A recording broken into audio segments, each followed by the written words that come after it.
नमस्कार, जय हिंद, जय भारत। भारतीय अवाम ताकत दल अपने भारतीय भाई बहनों अर्थात अपने देश भारत की जनता अर्थात अपनी भारतीय अवाम से भारतीयता आधारित आपसी श्रद्धा, भारतीयता आधारित आपसी स्नेह, भारतीयता आधारित आपसी प्रेम, भारतीयता आधारित आपसी अखलाक मोहब्बत, भारतीयता आधारित आपसी सहयोग, भारतीयता आधारित आपसी सम्मान, भारतीयता आधारित आपसी एकता, भारतीयता आधारित आपसी भाईचारा तथा भारतीयता आधारित आपसी सद्भाव को समझने व उसे आत्मसात करके वैसा ही और उसी अनुसार आचरण एवं व्यवहार करने हेतु और इसके समस्त भारत में प्रचार प्रसार करने हेतु और प्रत्येक देशवासी को इसकी अहमियत और महत्व को समझाकर उसे अपनाते हुए वैसा ही और उसी अनुसार आचरण एवं व्यवहार करने हेतु और प्रत्येक देशवासी को अपना ही भारतीय भाई बहन मानकर, समझकर, अपनाकर उनके साथ वैसा ही और उसी अनुसार आचरण एवं व्यवहार करने हेतु सतत, सदैव और हमेशा अदब के साथ, आदर के साथ अर्ज करता है, विनती करता है। सर्वप्रथम इस पर विचार कर लेने की आवश्यकता है कि भारतीय अवाम ताकत दल अपने समस्त भारत में भारतीयता के माहौल को लाने की कोशिश में निरंतर लगा हुआ है। एक पक्ष तो ये हुआ, दूसरा है कि हमारे भारत के कोने कोने से, तमिलनाडु से भी, आंध्र प्रदेश से भी, केरल से भी, कर्नाटक से भी और उड़ीसा, महाराष्ट्र, गुजरात और इत्यादि से तो है ही। और एक बात मैं यहाँ स्पष्ट भी कर देना आवश्यक समझता हूँ कि ये जो शक्तियाँ हैं जिनको आप राजनीतिक दल कहते हैं और जिनके विषय में भारतीय जनता ताकत दल ने बताया हुआ है कि ये समाज में विखंडनकारी ताकतें हैं जो कि विखंडन के आधार पर समाज को कमजोर करके हम सभी को कमजोर करके भारतीय अवाम को कमजोर करके वोट छीनने की साजिश और वोट छीन करके सत्ता हथियाने की साजिश करने वाली ये ताकतें हैं। तो ये भारतीय समाज विरोधी ताकतें हैं और यूँ समझ लीजिए कि भारत विरोधी ताकतें हैं। तो ये ताकतें इस तरह का भ्रम फैला रखी थी कि दक्षिण भारत में, खास करके हमारे तमिलनाडु में रहने वाले हमारे जो भारतीय भाई बहन हैं, कर्नाटक में हमारे जो रहने वाले भारतीय भाई बहन हैं, केरल में जो हमारे रहने वाले भारतीय भाई बहन हैं, आंध्र प्रदेश या तेलंगाना में रहने वाले जो हमारे भारतीय भाई बहन हैं,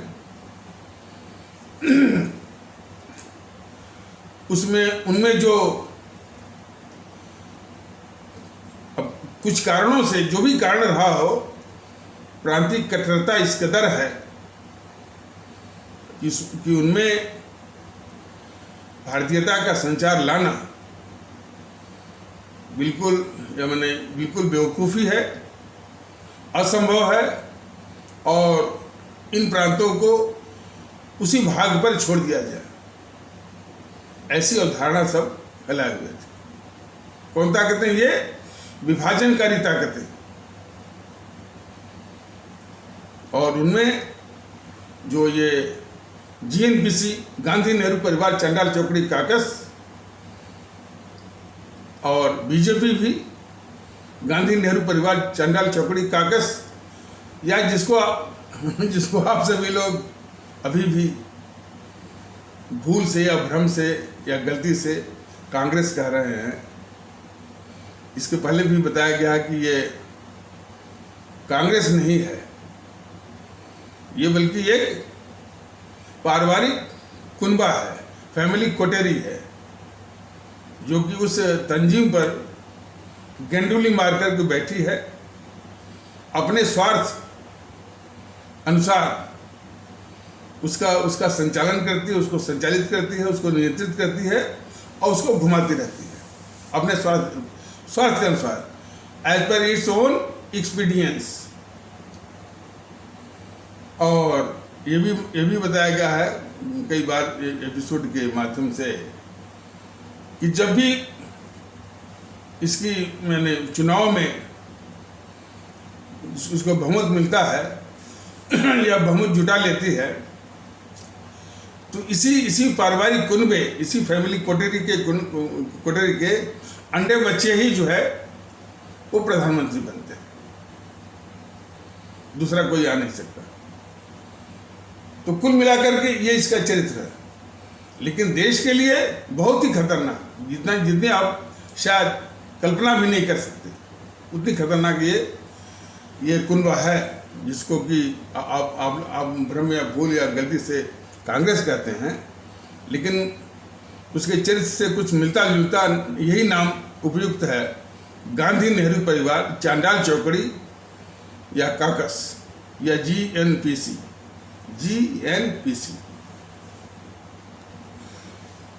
तो इस जीएनपीसी वालों ने, अब बीजेपी वालों ने और इस प्रकार और भी दलों ने यह एक गलत अवधारणा फैला रखी थी हमारे मैंने दक्षिण भारत को छोड़कर बाकी शेष भागों में, कि ये जो प्रांतीय कट्टरता है हमारे 4 राज्य या 5 राज्य मान लिया, अब तो चूंकि आंध्र प्रदेश का बंटवारा हो गया, तेलंगाना और आंध्र प्रदेश में 5 राज्य मान लीजिए, इनको इनकी प्रांतीय कट्टरता पर ही छोड़ दिया गया है।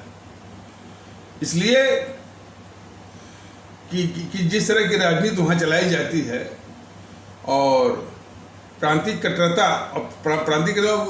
उसका आधार पर भाषाई कट्टरता दो, उसी पर छोड़ दिया जाए और हमारे उन भारतीय भाई बहनों को भारतीयता की भावना भर करके और एक किया जाए, इसके बारे में इन समूहों ने भ्रम फैला रखा था कि ये करना असंभव है। और उसी प्रकार की भाषाई या प्रांतिक कट्टरता थोड़ी बहुत पश्चिम बंगाल में और महाराष्ट्र में, पश्चिम बंगाल में और पंजाब में। महाराष्ट्र की जो शिवसेना है वह नफरत की राजनीति कह सकते हैं, और सबसे नफरत, लेकिन बारी बारी से जब वो शिवसेना को पैदा करने वाली यही जेएनपीसी है जो कि 70 के दशक में उसको लाई थी। और शिवसेना का चरित्र ये रहा है, बस वही जो कि आरजेडी का है, धन उगाही का उसका धंधा था। और कुछ राजनीतिक तिकड़म के चलते ये इसी जेएनपीसी ने शिवसेना का स्थापना किया। तो उसने आवरण बस पाना हिंदुत्व, जितने हिंदुत्व के नाम पर चलाते हैं, और मैंने कहा था सिर्फ हिंदुत्व वाले और भी प्रांतिक आधार पर या इस्लाम के नाम पर जितने चलाते हैं, वो समझ जाइए कि वो इस देश के शत्रु हैं। न तो वो इस्लाम के प्रवर्तक हैं, न तो हिंदू के प्रवर्तक हैं। सिर्फ अपना स्वार्थ साधने के लिए हमारे भारतीय भाई बहनों का प्रांतिक भावनाओं का शोषण करने के लिए ऐसा ही करते हैं। तो इतनी समझ हमारे भारतीय भाई बहनों में आना चाहिए कि जो भी प्रांतिक आधार पर जो शोषण करके जो इस तरह से अपना मुहिम चलाते हैं, और उसमें आजकल तो वो हिंदुत्व का बहुत चला है, हिंदू राष्ट्र का, तो वो कभी भी न तो हिंदुत्व के प्रतिनिधि हो सकते हैं, न तो उनके रक्षक हो सकते हैं, न तो उनके मसीहा बन सकते हैं। ये हैं उन पांथिक भावनाओं का दोहन करके, शोषण करके जो है अपना जो है निहित स्वार्थ वाला सत्ता हथियाने की उनकी एक साजिश है, और यह स्पष्ट बिल्कुल दिखता है। और तो इन सबों ने वो बने इनके मतलब हमारी आवाम को, जो हमारी भारतीय आवाम है, विभिन्न क्षेत्रों में जो कि माने प्रांतीय कट्टरता, भाषाई कट्टरता पर छोड़ रखा था, और ये इस तरह की एक अवधारणा या मिसकॉन्सेप्शन पे फैला रखा था कि इनमें भारतीयता का, ये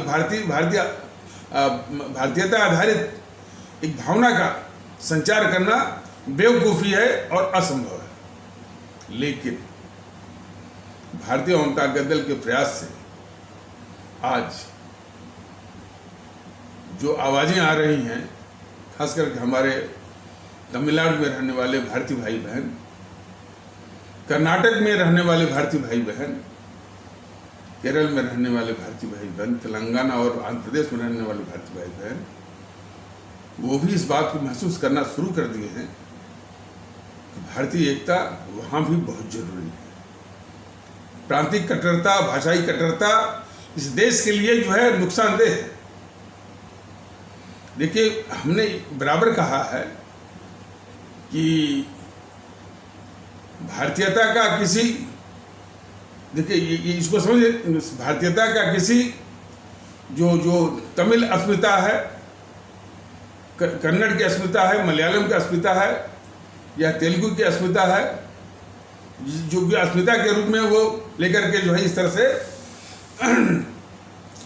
तमाम मतलब कि इस तरह की भावनाएं जो भरे हुए हैं, उससे कोई युद्ध नहीं है, कोई लड़ाई नहीं है। समझ ये विकसित करनी है कि हमारे तमिल कहे जाने वाले भारतीय भाई बहन हैं, तो जो तमिल है वह हमारी भारतीयता का ही एक रूप है, उसी का एक प्रकटीकरण या मैनिफेस्टेशन है। हमारी भारतीयता बड़ी खूबसूरत है। अन्य भौगोलिक क्षेत्रों में, अन्य भौगोलिक परिस्थितियों में वो अपना रूप बदलती है। तमिलनाडु में तमिल के रूप में, कर्नाटक में जो है कन्नड़ के रूप में, केरल में अपने वो मलयालम के रूप में, और आंध्र प्रदेश में तेलुगु के रूप में। लेकिन है वो भारतीयता, उसके रूप है। अन्य क्षेत्रों में जो यानी ये पंजाबी के रूप में, मराठी के रूप में, उड़िया के रूप में, गुजराती के रूप में, बंगाली के रूप में, असमिया जो भी है, ये हमारी भारतीयता अलग अलग क्षेत्रों, अलग अलग भौगोलिक क्षेत्रों में और अलग अलग भौगोलिक परिस्थितियों में ये हमारी भारतीयता उस रूप में प्रकट होती है। तो सभी भारतीय भाई बहनों को मानना चाहिए कि हमारी भारतीयता ही है, और ये है कि लगाव जो है, लगाव और महत्व और मौलिक पहचान यह है कि हम सभी भारतीय हैं। रही बात बांग्ला होने की या बंगाली होने की या गुजराती होने की, तो चूंकि वो भारतीयता का ही रूप है, इसलिए उसको भी महत्व दिया जाना चाहिए। लेकिन प्राथमिक जो लगाव है, जो जो अपना अटैचमेंट है, वो भारतीयता के रूप में। इसीलिए चाहे हमारा भारतीय भाई बहन तमिलनाडु में रहता हो, चाहे हमारा भारतीय भाई बहन पश्चिम बंगाल में रहता हो, दोनों के अनुभूत होने चाहिए कि ये सभी हमारे भारतीय भाई बहन हैं। ये समझ विकसित करनी होगी यदि इस राष्ट्र को भारत के रूप में, भारतवर्ष के रूप में इसको कायम रखना है, इसको जिंदा रखना है और आगे मजबूत रखना है। और भी चीज़ें हैं, इसको विश्व शक्ति के रूप में स्थापित करना है। इस बात को हमारे सभी भारतीय भाई बहनों को तमिलनाडु से लेकर के कश्मीर तक, गुजरात से लेकर मणिपुर तक सभी को यह अनुभूत करनी होगी। तो ये जो विघटनकारी ताकतें हैं राजनीतिक दलों के वेश में, इनके भी खतरनाक करतूतें और चेहरे और इनकी फितरत, इनके चरित्र को समझना है और इनका उपयुक्त इलाज भी करना है। बगैर इनका इलाज किए हुए ये जो भारतीयता के माहौल है उसको स्थापित करने में बहुत दिक्कत आएगी। अब जैसे ये मोदी महोदय, हमारे आपके जो माननीय प्रधानमंत्री हैं मोदी महोदय, एक बार कह रहे थे कि यदि हमारे जो तमिलनाडु में रहने वाले तमिलनाडु में कोई अपने को तमिल पर गर्व कहता है, हमको तमिल पर गर्व है, तमिल भाषा पर गर्व है, तो हमको बहुत अच्छा लगता है। ये श्रीमान जी जो है, इनको देश पहचाने। इन्होंने कभी भी भारतीयता के साथ किसी भी लगाव का इन्होंने कभी वक्तव्य नहीं दिया और कभी भी दिखाया नहीं कि वो भारतीय है, कभी भी नहीं। जब ये श्रीमान जी माननीय मोदी महोदय गुजरात के मुख्यमंत्री थे, एक बार भी नहीं कहा कि मैं भारतीय हूं और हमको 5 करोड़ गुजरात में रहने वाले भारतीय भाई बहनों की चिंता है। ऐसा इन्होंने एक बार भी नहीं कहा। क्या कहते थे? हमको सिर्फ 5 करोड़ गुजराती, 5 करोड़ गुजराती। तो भारतीयता की जड़ खोदने वाले ये मोदी महोदय, और उन्हीं के जो चेले हैं ये योगी महोदय, वो भी भारतीयता की अवधारणा को, मैंने उसकी अवधारणा पर चोट पहुंचाने वाले, बहुत पोटेंशियल ऐसे जो तत्व होते हैं वो योगी जैसे होते हैं, जो कि बराबर कहते हैं कि गर्व से कहता हूं मैं हिंदू हूं, कहते हैं, और शपथ लेते हैं भारतीय संविधान का मुख्यमंत्री बनने के लिए। और वो संविधान कहता है कि भाई इस देश के लोग न तो हिंदू हैं, न तो मुस्लिम हैं, न तो सिख हैं, न तो ईसाई हैं, न तो और पंथ वाले हैं, न तो वो ठाकुर हैं, न तो ब्राह्मण हैं, न तो वो तमिल हैं, न तो वो गुजराती हैं।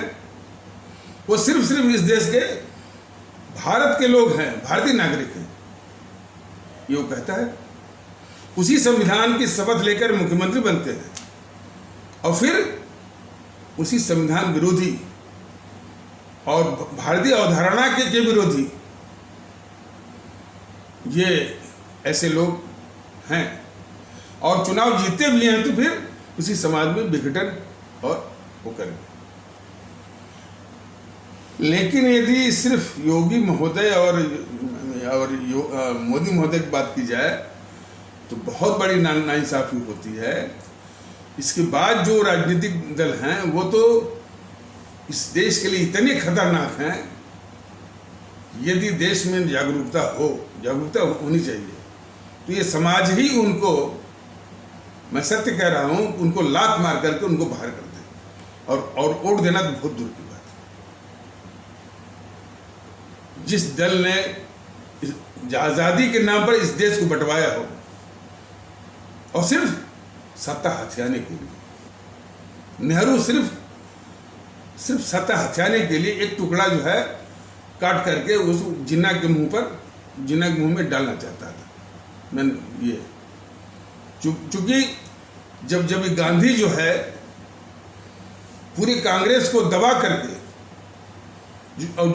जो कांग्रेस चाहती थी कि पटेल जी बने, उसको दबा करके ये गद्दार मोहनदास करमचंद गांधी इस नेहरू को प्रधानमंत्री बनाया। तो कांग्रेस में तो कोई रहा नहीं उस समय जो कि इस मोहनदास करमचंद गांधी का विरोध करे। तो कांग्रेस के बाहर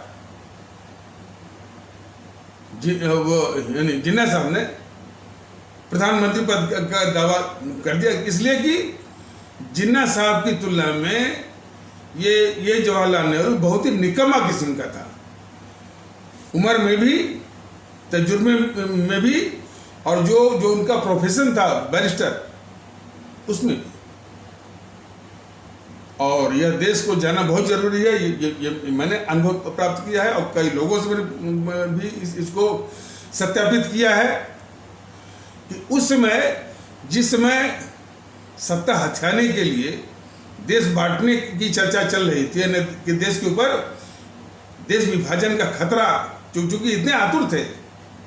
देखिए, जो इंडियन इंडिपेंडेंस एक्ट पास किया गया था 3 जून 1947 को, उसमें ये प्रावधान कि 48 में जो है वो सत्ता जो सौंपेंगे अंग्रेज। लेकिन इस समय इतनी जल्दी थी, जरा ध्यान दीजिए, 3 जून 1947 को जो ब्रिटेन की पार्लियामेंट में जो इंडियन इंडिपेंडेंस एक्ट पास हुआ था, उसमें प्रस्ताव था कि सन 48 में, मैंने जुलाई में अगस्त में सत्ता जो सौंपी जाएगी, मैंने अंग्रेज जो है सत्ता सौंपेंगे। लेकिन ये सत्ता की हवस लेने के लिए इतने आतुर थे कि कैसे भी हो देश बांट करके, और अब देश कैसे बांटे यह भी बहुत बड़ी कथा है। हमारे भारतीय भाई बहन, देखिए, लोग कहते हैं कि आप पुरानी बातें क्यों करते हैं।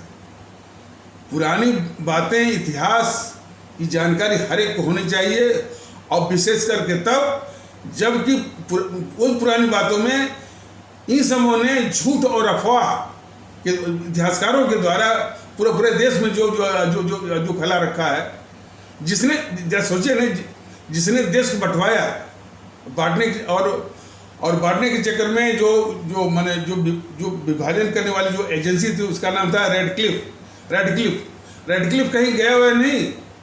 रेडक्लिफ ने तो अपनी किताब में भी लिखा है कि हम पर इतना दबाव था कि भाई जल्दी से, वो कहीं नहीं गया, वो नक्शा उठाया, बस वो बांट दिया उसने। और इस विभाजन के और भी त्रासदी तो थी। सबसे बड़ी त्रासदी वो ये थी कि जिन क्षेत्रों से कुछ सिरफिरे किस्म के इस्लाम आस्था के लोगों ने मैंने बात की थी, पाकिस्तान की जो भी बात की थी, उन पर असर नहीं हुआ। जो विभाजन के खिलाफ जिन क्षेत्र में या जिनमें हमारे इस्लाम आस्था वाले भारतीय भाई बहन थे, वो यानी विभाजन वहाँ वो किया गया। पंजाब को बांटा गया। नॉर्थ वेस्ट जो है frontier, WEF, north west frontier agency ने promise, north west frontier promise माने WEF, पूरा जिसके नेता थे हमारे खान अब्दुल गफ्फार खान, या बादशाह खान भी बोलते थे, और कभी कभी उनको सीमांत गांधी या फ्रंटियर गांधी भी बोलते थे। वो विभाजन के सख्त खिलाफ थे। उनको इन कांग्रेसों ने सजा दी। ये सारे तथ्य जो है इन JNPC वालों ने दबा के रखा और अपने अपराध को, और वो पूरा इल्जाम जो है इनके मत्थे भर दिया जिन्ना साहब की। तो नॉर्थ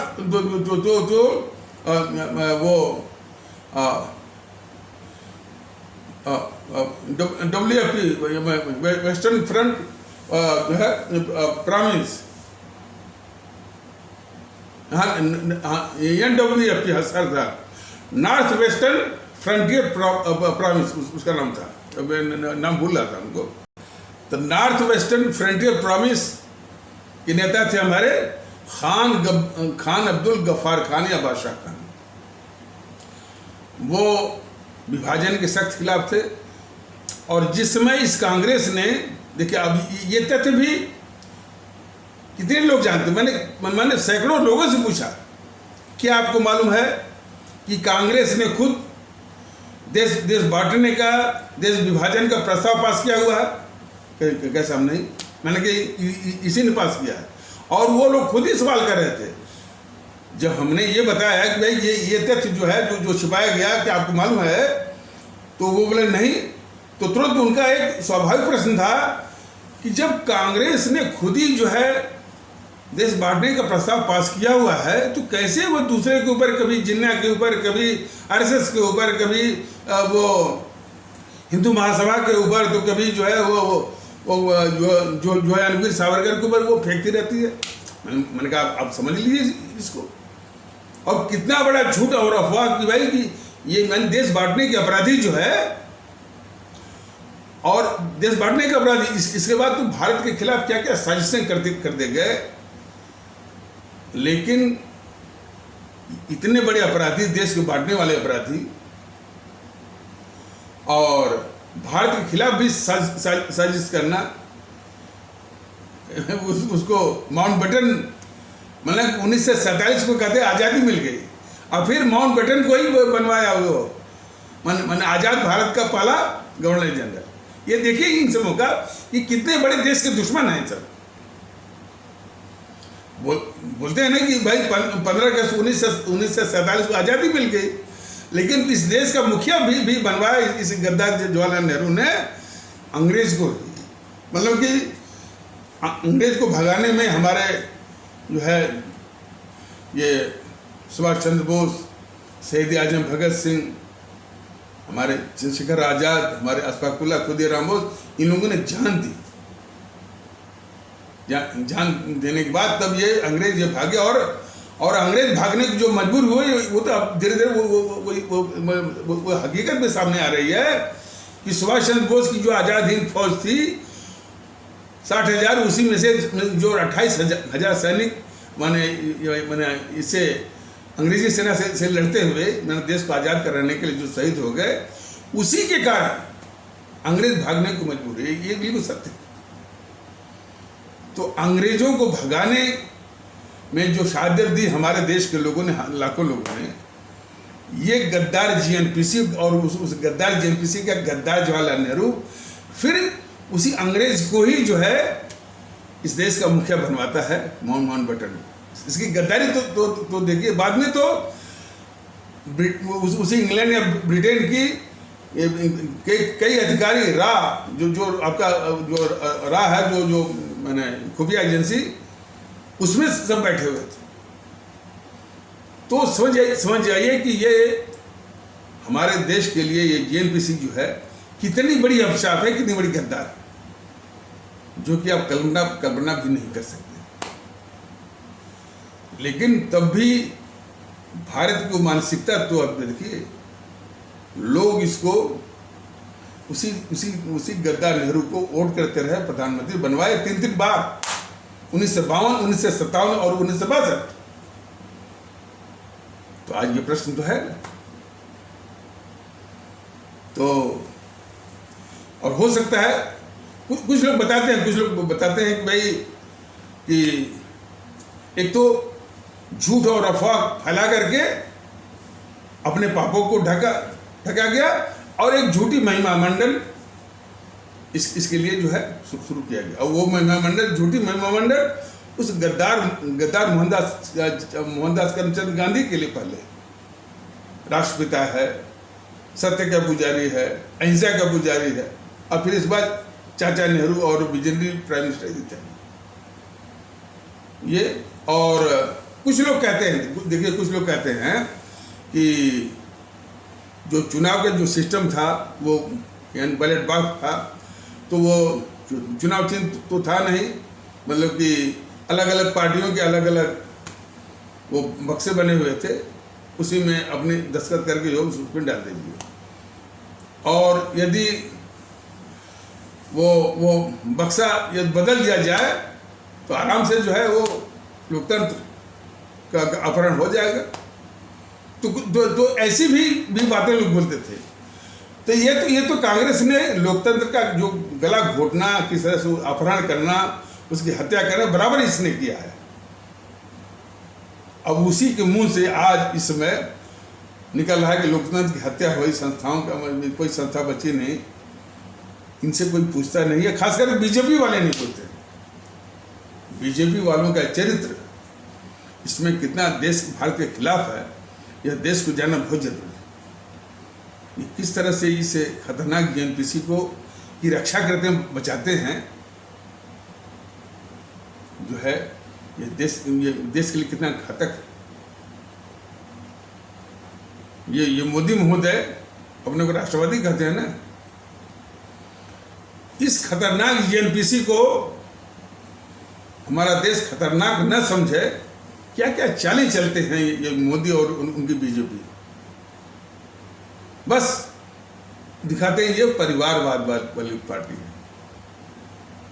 उनके मतलब कि परिवारवाद अधिक से अधिक इसका जो अपराध है वो परिवारवाद का है। दूसरा कि राहुल गांधी जो है ये अधकचरे दिमाग का है, निकम्मा किस्म का है, इसको बोलने की तमीज नहीं है और राजनीति के लिए फिट नहीं है और पप्पू है। बीजेपी के तमाम सिपह सालार यूट्यूब पर लगे हुए हैं, बस इसको पप्पू में हमारे देश की जनता पप्पू के रूप में देख करके आनंद उठाए। लेकिन ये राहुल गांधी इस देश के लिए कितना खतरनाक और गद्दार है, देश का दुश्मन है, इसकी ओर हमारे देशवासियों का ध्यान न जाए। ये साजिश है बीजेपी की। इसी बीच में हालांकि जो सिखा पढ़ा करके जब ये वीडियो आता है, जनता कितना देखती है, देख तो रही है और कोने कोने में देख रही है, लेकिन कितने पैमाने पर, कितने हिस्से में और जो है जिसकी जरूरत है, कम से कम सुनामी के रूप में लोग इसको देखे समझे। जरूरत तो इस बात की है, लेकिन कितने लोग देखते हैं। अभी एक वो सवाल कर लीजिए कि यह विषय तो हो सकता है, लेकिन ये राजनीतिक पार्टियां वो जरूर देखती हैं। देखने के बाद बस इसी जुगत में लगी हुई हैं कि कैसे ये भारतीयता के मुहिम को रोका जाए। अभी भारतीय जनता ताकत दल जो है कुछ संसाधनों के कंस्ट्रेंट के कारण अभी संगठित रूप में लोगों के सामने नहीं आ पाया है। आने की इसके जो है योजना और ब्लूप्रिंट है, प्लान ऑफ एक्शन है, आएगा, कभी रहा है, चुनाव में भाग भी लेगा। लेकिन ये तमाम आपसी इस तरह से मैंने कि मीटिंग कर रहे हैं कि कैसे भारतीयता के माहौल को रोका जाए। खैर ये विषय तो बहुत बड़ा है। तो बात चल रही थी कि जिसने इस देश को बंटवाया, 25 से 30 लाख लोगों को मरवाया, 3 करोड़ से ऊपर घरों को उजड़वाया,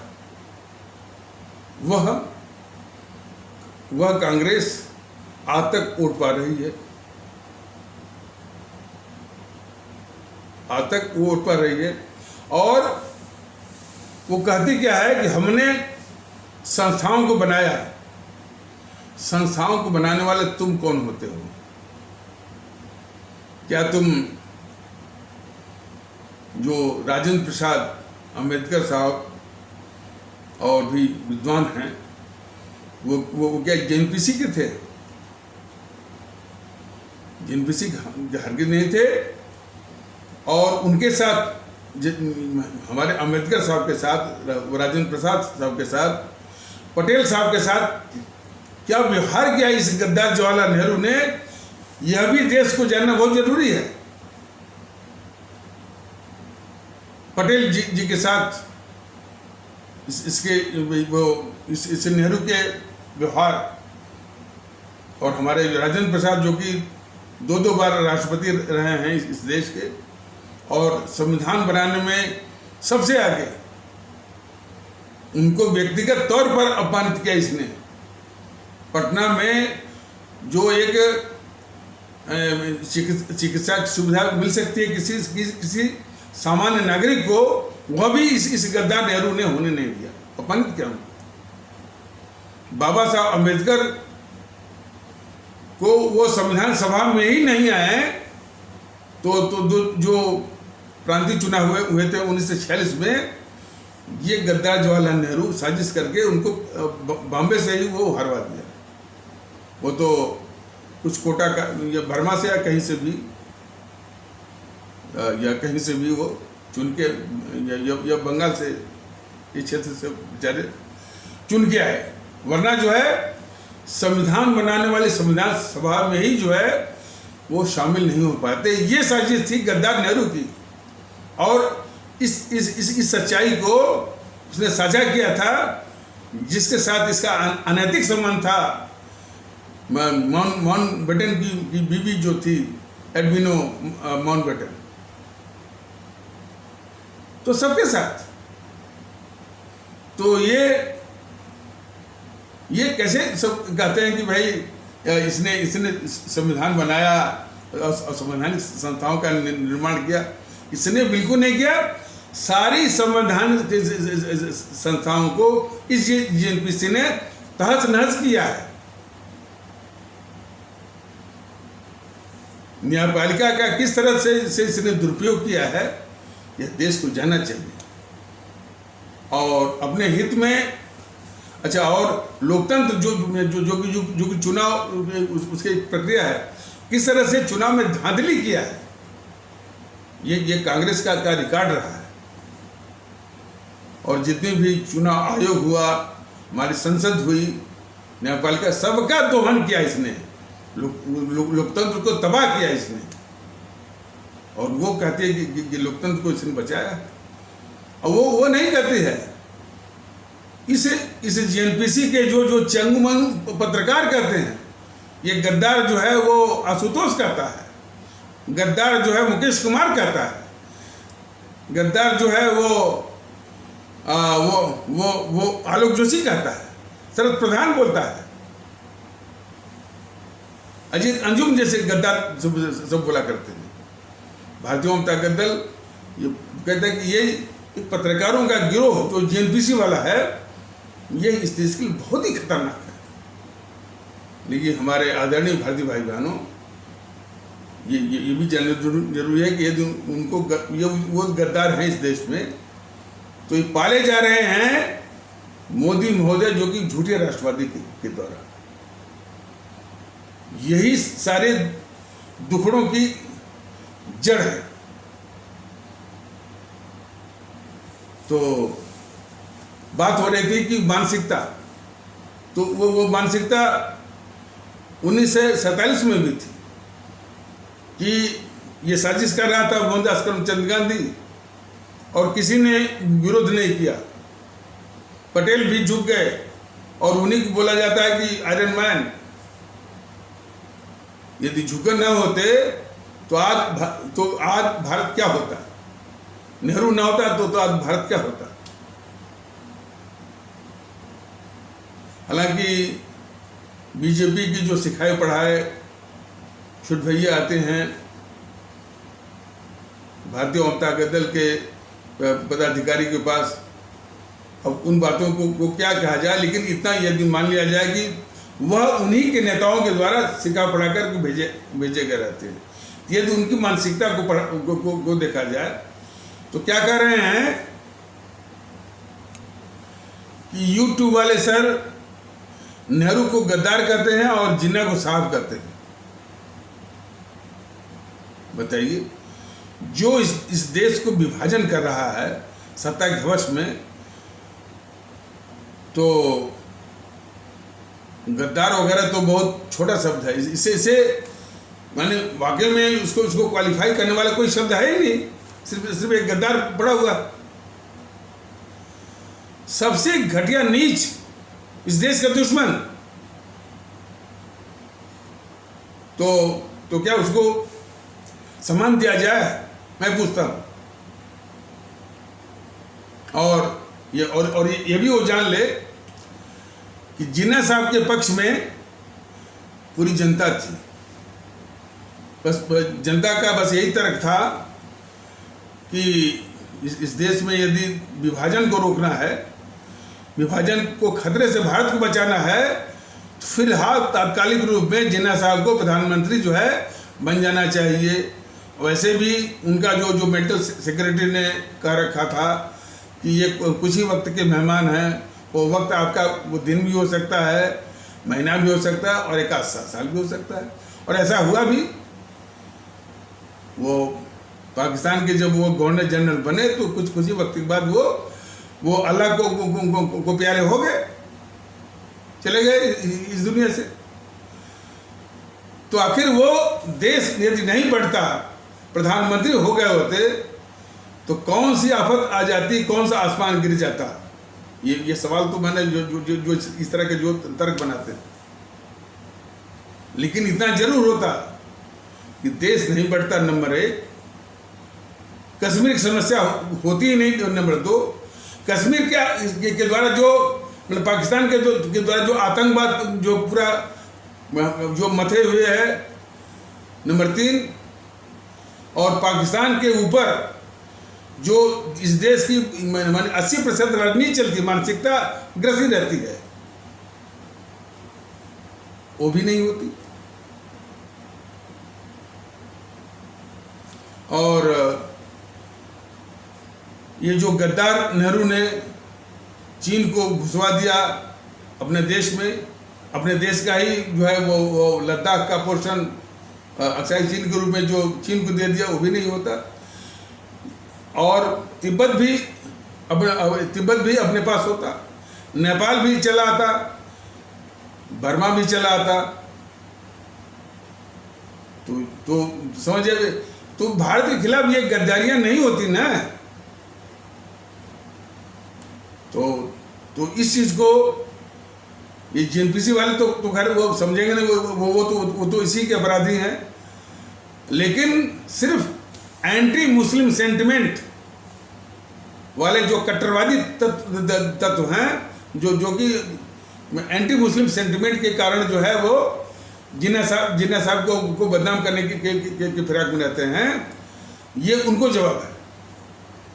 ये जिन्ना साहब रहते तो देश भी नहीं बढ़ता, 25 से 30 लाख लोगों की हत्याएं भी नहीं होती, 3 करोड़ लोगों के घर भी नहीं वो उजड़ते, पाकिस्तान भी नहीं होता, पाकिस्तान के द्वारा प्रायोजित आतंकवाद भी नहीं होता, कश्मीर की भी समस्या नहीं होती।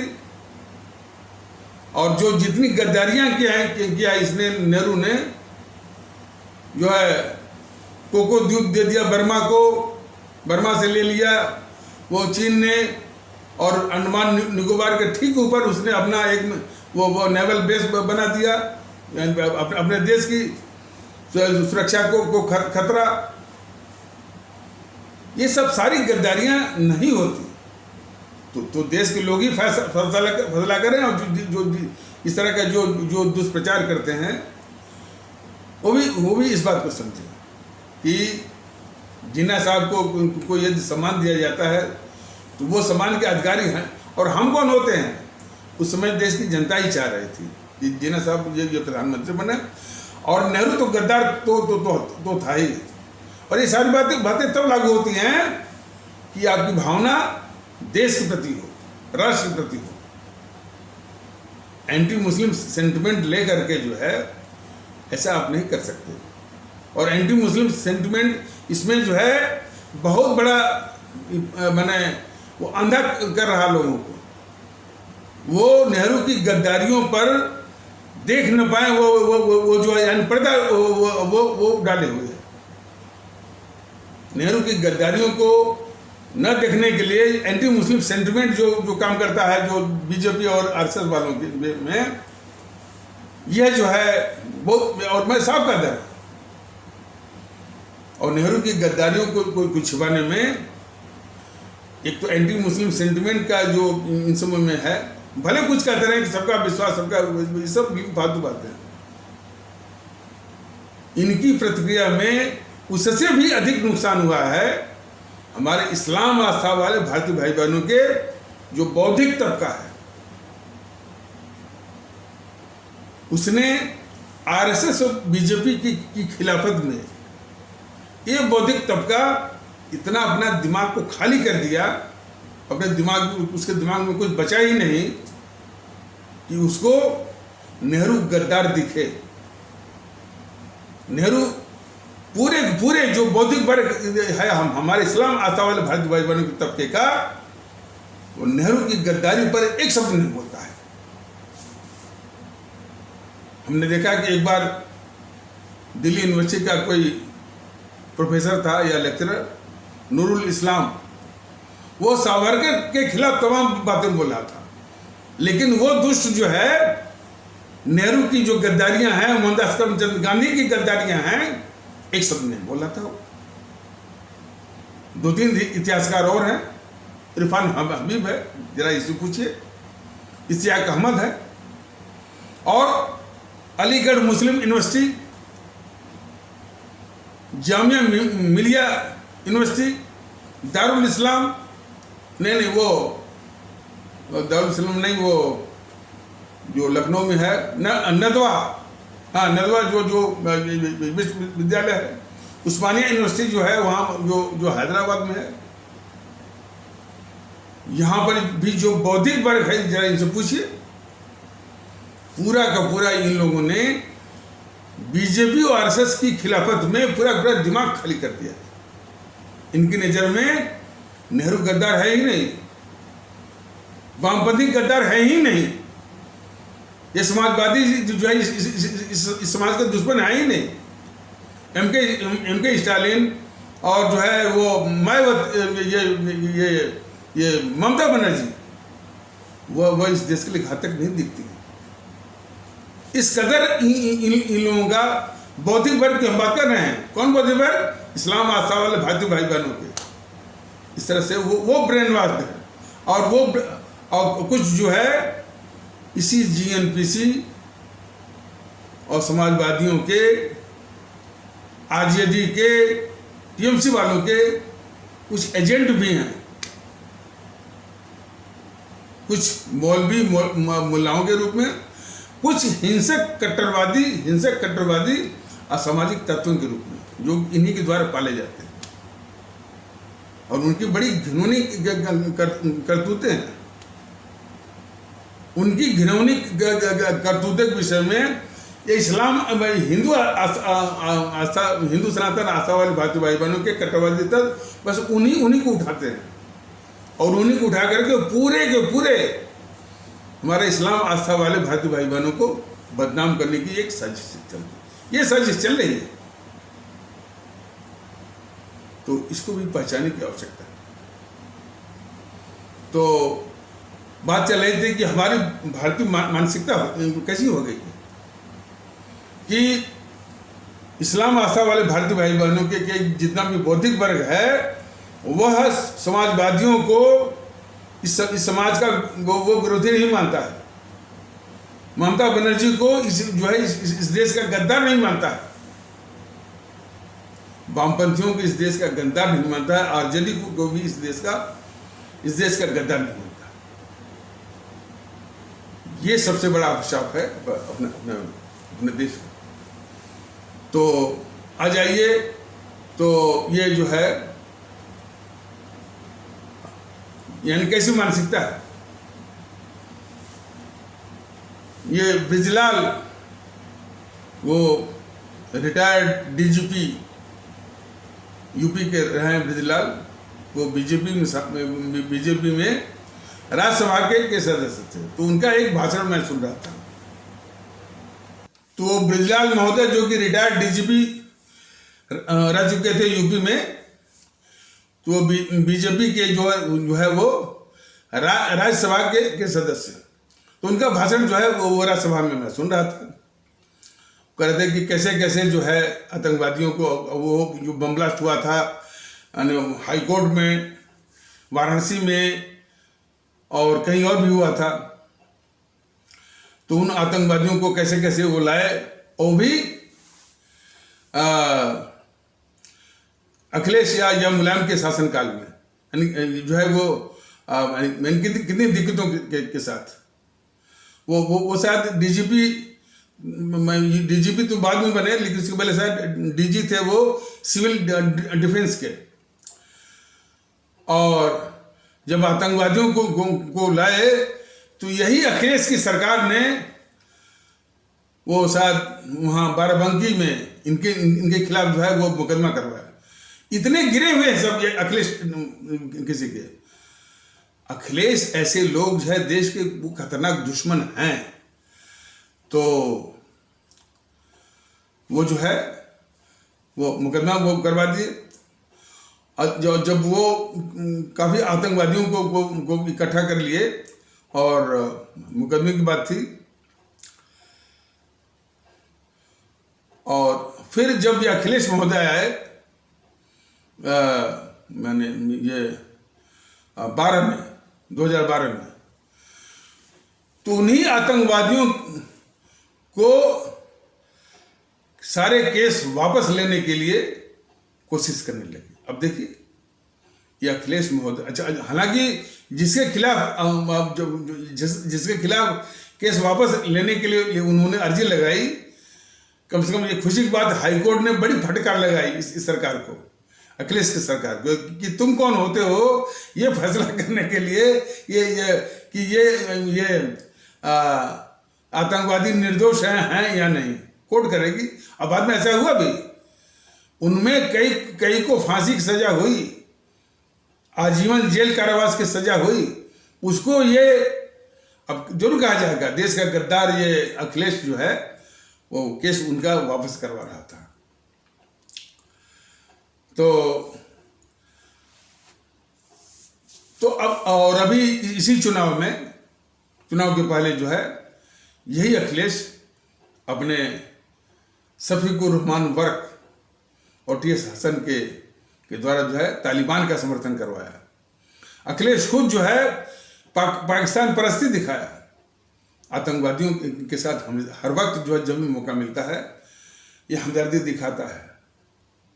अभी कोई मुर्तजा करके कोई जो को IITN माने IIT बॉम्बे से मैकेनिकल नहीं सर केमिकल इंजीनियरिंग में पास करके और फिर वो आतंकवादियों के गिरोह से उसका कनेक्शन था, पकड़ा गया। उसके प्रति जो है ये हमदर्दी फिर दिखा रहा है यह देशद्रोही अखिलेश। लेकिन प्रश्न ये है कि जो आतंकवादियों का समर्थन करता है, लोग इसका समर्थन क्यों करते हैं? सवाल ऐसी मानसिकता क्या है? कैसे जो है लोग जानते हुए वो इसके राज में गुंडा राज है, माफिया राज है, और जो है ये मैंने तमाम जो संपत्तियों पर अवैध रूप से कब्जा, ये तो है ही। आतंकवादियों का समर्थक अखिलेश के समर्थन में कौन लोग थे? कौन सी मानसिकता कर रही थी कि सब सपा आ रही है और बीजेपी जा रही है? इसके प्रति भी किसी ने चिंता व्यक्त की, बीजेपी वालों ने चिंता व्यक्त की। बीजेपी वाले बस यही कहते रहे 80-20 करते रहो, और जो हमारे इस्लाम आस्था के जो आपसी जो परिवार के जो सम्मानजनक संबोधन है, अब्बा जान, भाई जान, चचा जान, इसको अपमानित करते रहो, जाली टोपी की बात करते रहो। लेकिन यह अखिलेश कितना खतरनाक है, लोगों को जागरूक करना है, इस पर नहीं बोलते सब। तो बीजेपी वाले भी इनडायरेक्टली किस तरह से पाल रहे हैं इस देशद्रोही अखिलेश को। जिस प्रकार मोदी जो है इस देश की खतरनाक देशद्रोही मैंने इसे जेएनपीसी या कांग्रेस को पाल रही है, ठीक उसी प्रकार उत्तर प्रदेश लेवल पर इनकी जो सरकार है योगी महोदय की जो सरकार है वो रक्षा कर रही है इस देशद्रोही अखिलेश की। इनके बीजेपी की जितने चंगू मंगू हैं सिर्फ इस्लाम आस्था वाले भारतीय भाई बहनों पर वो आक्रमण करने के लिए मुर्तजा की बात करते हैं, लेकिन जो उसका समर्थक है अखिलेश उसकी बात नहीं करते। यही गद्दारी है बीजेपी के देश के खिलाफ, अपनी अपनी आवाम के खिलाफ। जब तक बड़े मगरमच्छ का इलाज नहीं करेंगे तो छोटी मछलियों को दिखा करके, मुर्तजा जिसे दिखा करके आप क्या करना चाहते हैं? मुख्तार अंसारी के पीछे पड़ेंगे आप, उसको जेल भेजेंगे, बांदा जेल में भेजेंगे और जो है पंजाब से छुड़वाएंगे। और पंजाब में भी यही राहुल, गद्दार राहुल वो रखवाया था। और तो जितना अपराधी वो मुख्तार अंसारी था उसका हजारों गुना अपराधी जो है ये राहुल गांधी है। उसके आगे तो कुछ नहीं है। ये राहुल गांधी के आगे मुख्तार अंसारी कुछ भी नहीं है। तो इस मुख्तार अंसारी के पीछे पड़ेंगे, यहाँ करेंगे और उनकी संपत्तियों पर, उसकी संपत्तियों पर बुलडोजर चलवाएंगे। बुलडोजर बाबा का एक माहौल बनवाएंगे। लेकिन मुख्तार अंसारी एक अदना सा अपराधी से वो माफिया कैसे बना, किसने बनाया, ये आप निकल जाएंगे। अदना सा अपराधी मुख्तार अंसारी को माफिया बनाने वाला सिर्फ यही अखिलेश और मुलायम। तो ये मगरमच्छ हैं। तो इनको मोदी महोदय और योगी महोदय किस तरह से इनको सम्मान देते हैं, किस तरह से इनको चीफ गेस्ट बनाते हैं, इनकी रक्षा करते हैं, यह देश बड़े गौर से देखे। यही बीजेपी की, यही योगी की, यही मोदी की देश के खिलाफ गद्दारी है। भारतीय जनता दल की चिंता तो यही है कि कैसे हमारा ये देश, हमारे देशवासी, हमारे आदरणीय भारतीय आवाम इन देश के दुश्मनों से आजाद हो, निजात मिले। लेकिन उसमें सबसे बड़ी बाधा जो है ये बीजेपी है। और कैसे उसको वोट मिलता है यह भी जो है वो चिंता का विषय है। जिस प्रकार से वोट मिला इन कांग्रेसियों को 60-70 सालों तक, वही दुष्टता, वही तिकड़म, वही छल आज बीजेपी कर रही है, हमारे हिंदू सनातन आस्था वाले भारतीय भाई बहनों के साथ कर रही है।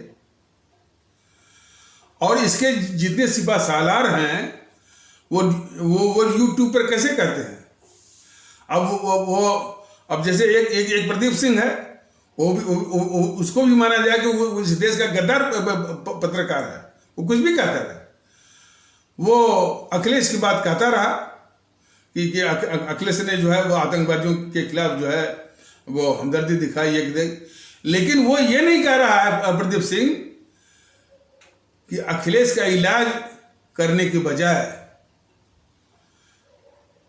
मुलायम सिंह का इलाज करने के बजाय ये मोदी और योगी क्या कर रहे हैं उसके प्रति। सिर्फ मुर्तजा जैसे लोगों के खिलाफ हवा खड़ा करके ये क्या करना चाहते हो? वोट बटोरने के लिए, विभाजन करने के लिए, नफरत के लिए। इसी जो बीजेपी की चाल को, बीजेपी के तिकड़म को हमारे देशवासी बहुत बहुत अच्छे से समझा।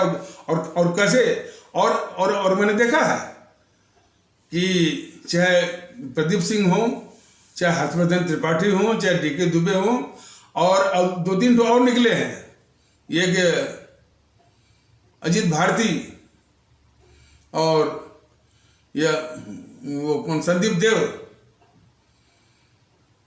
ये बराबर ये तर्क देते हैं कि सरकार कर नहीं सकती, उसके अपने स्वार्थ होते हैं। मतलब इनडायरेक्टली उनका एक तर्क होता है, कर नहीं सकती, सरकार नहीं करते। और ऐसा ही बोलता है वो गद्दार पुष्पेंद्र कुशवाहा कि सरकार ये नहीं, सरकार जीएनपीसी का इलाज नहीं करेगी, सरकार जीएनपीसी को बढ़ाएगी। सरकार जो है, सरकार में मोदी और वामपंथियों को बढ़ाएंगे, अखिलेश को बढ़ाएंगे, उसको बढ़ाएंगे, और ये सिर्फ निशाना साधेंगे हमारे इस्लाम आस्था वाले भारतीय भाई बहनों पर। जरा आप समझिए ना, समस्या का जो मगरमच्छ है उसको ये बढ़ाएंगे और छोटी मछली पर दिखा करके देश में नफरत फैला करके वोट बटोरेंगे। ये साजिश है बीजेपी वालों की, और कहते हैं हम राष्ट्रवादी हैं। देखिए, तकाजा तो ये है कि आखिर अखिलेश जैसे, जीएनपीसी जैसे, ममता बनर्जी जैसे, इनका इलाज कैसे हो? जरा आप लोग बड़ी गंभीरता से सोचिए, इसका इलाज कैसे होगा? क्या सुप्रीम कोर्ट कर देगी? या अब तक किया है? बिल्कुल नहीं। या तो इसमें ताकत नहीं है, या तो इसकी मंशा नहीं है।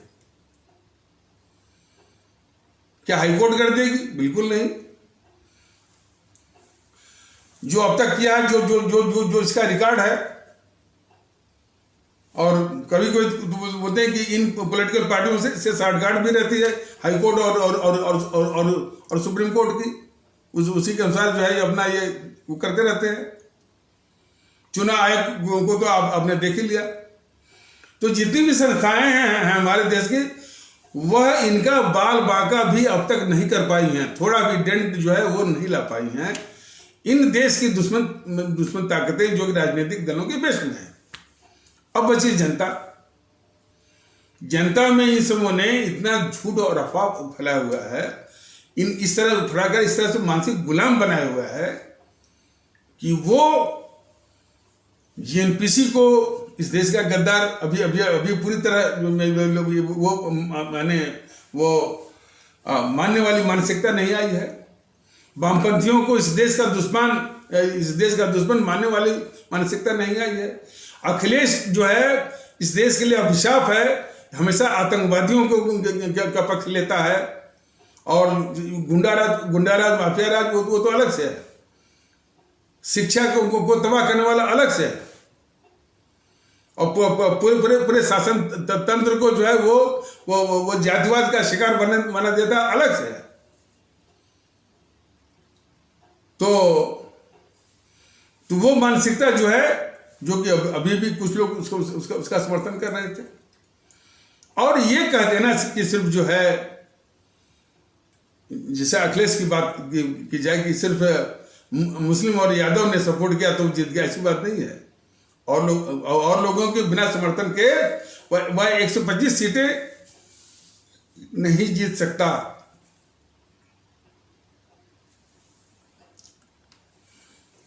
और उसी प्रकार जो है आरजेडी का जो चरित्र है, सिर्फ वही दादागिरी उगाही लोग बताते हैं। इसलिए तो बिहार से काफी लोग भाग गए।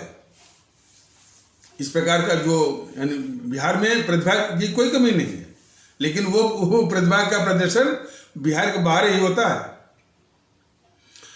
बिहार के जितने प्रतिभाशाली हैं, उनकी प्रतिभा बिहार को सुधारने में बिल्कुल नाकाम होती है, वो काम करती ही नहीं है। बिहार की प्रतिभा वो बिहार के बाहर जो है वो प्रदर्शित होती है। ये भी एक बहुत विचित्र माने स्थिति है बिहार की। लोग बताते हैं कि बिहार में भले नीतीश कुमार आए, कोई भी आए, लेकिन धन उगाही का धंधा बराबर, इसलिए वहां पर वो इंडस्ट्री नहीं आ पाती है। इसलिए कि इंडस्ट्री आने के पहले जो तमाम माफिया लोग जो है वो अपना जो है क्या कहते हैं कि जो धन उगाही का धंधा जो है शुरू कर देते हैं। तो कैसे कोई आएगा व्यापारी और उससे, चाहे नीतीश शासन में हो चाहे कोई भी शासन हो।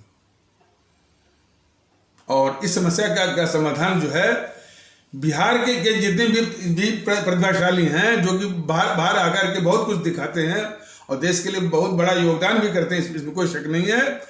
बिहार की इन समस्याओं के प्रति उनकी प्रतिभा जो है वो काम नहीं करती है वो फेल हो जाती है। तो ये लोग सोचे तो खैर, तो वो जो मानसिकता है, आरजेडी की बात हो रही थी। आरजेडी जो बहुत बड़ी अभिशाप है इस देश के लिए भी और बिहार के लिए भी। सिर्फ गुंडागर्दी, और अभी एमएलसी का चुनाव हुआ था, फिर भी उसको वोट मिल रहा है ना। और वोट देने वाले कौन है? शिक्षित जगत, टीचर, प्रोफेसर, वकील। तो किस कदर जो है मानसिकता जो है वो प्रदूषित है। यानी आरजेडी लालू या तेजस्वी को इस देश का अभिशाप नहीं मानते सब। यही तो है भारतीय जनता दल का। तो इस सारी मानसिकता से लड़ना है, इस तरह की मानसिकता को नष्ट करना है, देश के प्रति वफादारी की बात जो है लानी है। जातिवाद का जो जो जो जो जहर है उसको समाप्त करना है। और कम से कम ये जो नीतीश बोलता है कि जातिवाद एक हकीकत है, ऐसे ऐसे लोगों का विनाश जरूरी है।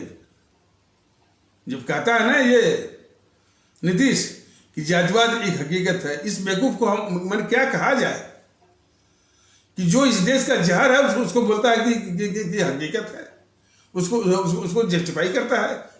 और नीतीश अकेले नहीं होगा, कई होंगे। और उस बेवकूफ को यही फिलहाल तात्कालिक रूप में है, या फिलहाल यही कहा जा सकता है कि अरे बेवकूफ, जातिवाद हकीकत नहीं है, जातिवाद के जहर की हकीकत है। कितना बड़ा जहर है। सांप्रदायिकता भी जहर है, भाषावाद भी जहर है, प्रांतवाद भी जहर है। उन्हीं जहरों में से एक सबसे काफी खतरनाक जो है वो जातिवाद भी है। ऐसे ऐसे लोग तो मुख्यमंत्री बने हुए हैं और वो समर्थन उनको मिल रहा है। तो भारतीय जनता दल इस तरह की अब जब जहां पर इस तरह की मानसिकता हो तो कैसे आप जो है सेंसिटिव होंगे। नहीं भाई, ये भारतीय समाज विरोधी है, ये आतंकवादियों का समर्थक है, ये देश का गद्दार है। इसकी भावना लगभग समाप्त है, नहीं है। यदि ये भावना होती कि भाई ये आतंकवादियों का समर्थक है, ये अखिलेश यादव, और ममता बनर्जी क्या कर रही है, जो कट्टरवादियों को बुला करके बांग्लादेश से पूरा जो है मैंने वहां पर और हमारे इस्लाम आस्था वाले जो भारतीय भाई बहन है वहां के पश्चिम बंगाल में है, उनमें जो है कट्टरता भर रही है ये ममता बनर्जी, देश की दुश्मन। हमारे इस्लाम आस्था वाले भारतीय भाई बहनों को एक राष्ट्रीय भाव भरने के बजाय, भारतीय भाव भरने के बजाय अपनी आवाम के प्रति, अपनी पूरी आवाम के प्रति मोहब्बत की बात भरने के बजाय ये कट्टरवाद फैला रही है ये ममता बनर्जी देश के खिलाफ। और कितनी बड़ी वो खतरनाक है वो। लेकिन ये सारी जानकारी मोदी महोदय को है। सारी खतरनाक ताकतों को ये पाल रहे हैं मोदी जी। यही तो गद्दारी है। अरे ये जितने भी प्रदीप सिंह हो, अजित भारती हो, डी.के. दुबे हो, हर्षवर्धन त्रिपाठी हो, ये सिर्फ जो है इनका वर्णन करते हैं, इन पर या आरोप लगाते हैं कि भाई वो अखिलेश यादव ऐसे हैं, तो सोनिया गांधी ऐसी है, तो फिर राहुल ऐसा है। इन पर कार्रवाई कौन करेगा, इनसे निजात कैसे मिलेगी, इसके विषय में जो जिम्मेदारी बनती है ये मोदी महोदय की, इस पर एक शब्द नहीं बोलते हैं। तो ये बौद्धिक बेईमानी नहीं है, ये बहुत बड़ी चाल है कि वर्णन करके बस बीजेपी के पक्ष में माहौल बनाओ चुनाव का और कार्रवाई न करो,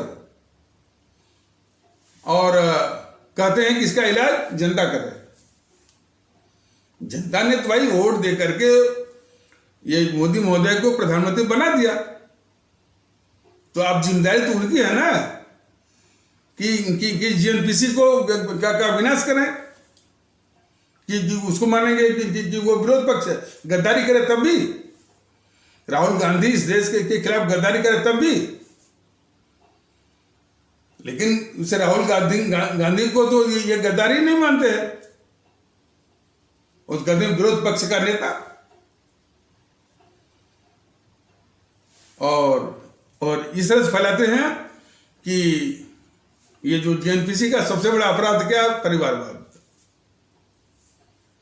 इसीलिए किस तरह से ये जो साजिश को हमारे सभी भारतीय भाई बहन इस बीजेपी की साजिश को जरा समझें।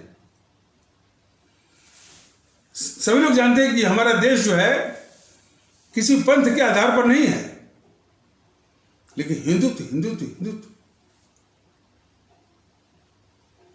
और इसी के खिलाफ में जो है ये जेएनपीसी वाले और जो ये समाजवादियों के ये ममता बनर्जी के द्वारा जो पाले गए जो तत्व हैं, बहुत ही घिनौने किस्म के हैं। वो जो इस्लाम आस्था वाले भारतीय भाई बहनों के तबके से जो उठाते हैं ये तत्वों को, उनकी करतूतों को जरा आप सुनेंगे तो आपका दिमाग जो है वो भरना जाएगा।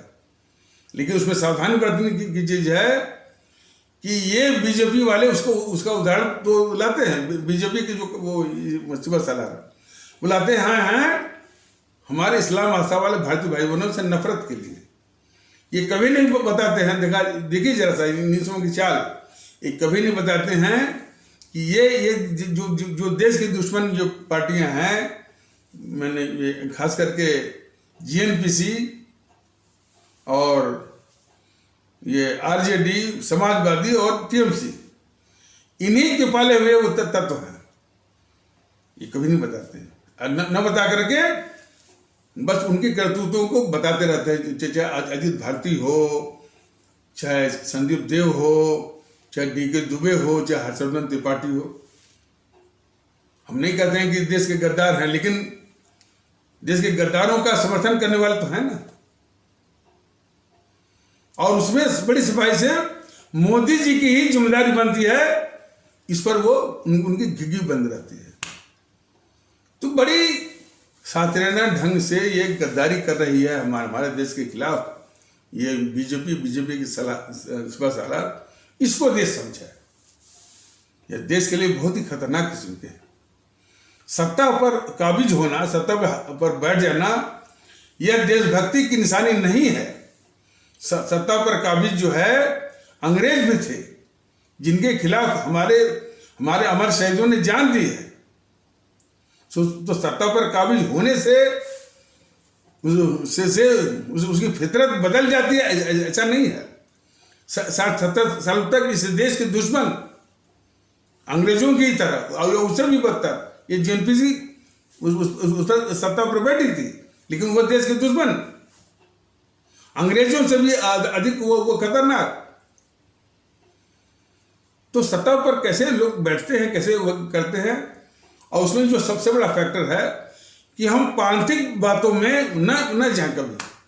आजकल वो बीजेपी कर रही नहीं कि बीजेपी ही रहेगी तो हिंदुत्व की रक्षा होगी, पता नहीं क्या क्या बोलते, सनातन की रक्षा होगी। ये सारा झूठ और एक अफवाह का एक हिस्सा है।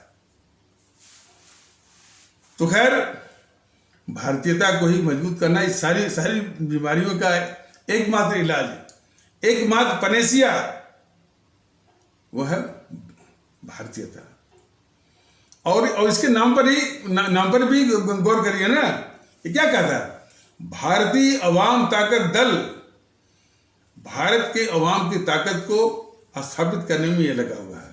और आदरणीय भारतीय भाई बहनों, आदरणीय हमारे भारतीय अवाम, आपकी ताकत कब आएगी? जब आप एक होंगे, और एक के साथ आधार पर होंगे, भारतीयता के आधार पर। इसी मुहिम में लगा हुआ है। जहां इसको चिंता है भारतीय जनता दल को कि वो सम्मान दिया जाए हमारे बहिष्कृत भारतीय भाई बहनों पर, एक शब्द नहीं बोलते हैं बीजेपी वाले। तो खैर, कोई बात नहीं है। भारतीयता के माहौल को, अब बड़ी खुशी की बात है कि हमारे देश के कोने कोने से आवाज आ रही है। जिसको कि यह सब छोड़ रखे थे उन्हीं के अपने भाग्य पर, लेकिन नहीं, भारतीयता जरूरी है, ये वो भी महसूस करने लगे। तो इन्हीं आवश्यक शब्दों के साथ इस आवश्यक परिचर्चा को यहीं पर विराम दिया जाता है। तब तक के लिए नमस्कार, जय हिंद, जय भारत।